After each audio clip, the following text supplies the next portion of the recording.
Hana, jom makan. Ish, aku banyak kerja lah. Kau banyak kerja? Ya, banyak assignment kan. Nak kena submit kan.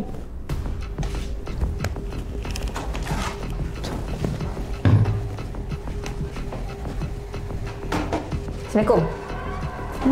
Tolong buatkan kerja Hana boleh? Tolong nak makan. Boleh? Okey. Tak siap nanti ni tahu. Okey.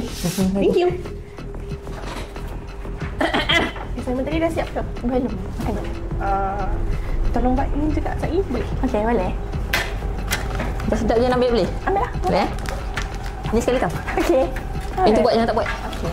Jadi saya buat. Hanya kerja. Nak kena tolong dia buat kerja lagi.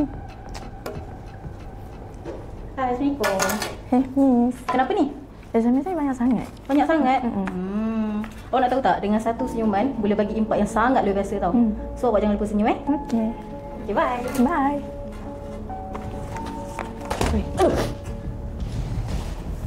Kenapa? Jom kita stop. Stop. Stop apa? Kau tak rasa jahat sangat ke kita duk bully Dina tu? Tak. Kalau kita bully pun, kita ada reaction pun. Reaction? Yelah, dia senyum je. Kau tak rasa bersalah ke? Sikit-sikit senyum. Sikit-sikit senyum. Apa kata kita pergi buat baik dengan dia? Jom lah. Kita study. Kita ni pun tak ada pandai. Dia pandai. Ya, tahu pun kau. Mana tahu dapat A++. Cepat kahwin aku. Betul-betul. Hai. Hai. Ni apa? Dah siap ke? Sama korang. Lepas ni kita study group sama-sama? Jom. Boleh saya? Boleh? Boleh. Dia ni jahat sangat. Mana ada? Kita orang minta maaf tau sebab bully, buat assignment lah, buat ni lah, buat tu lah. Apa?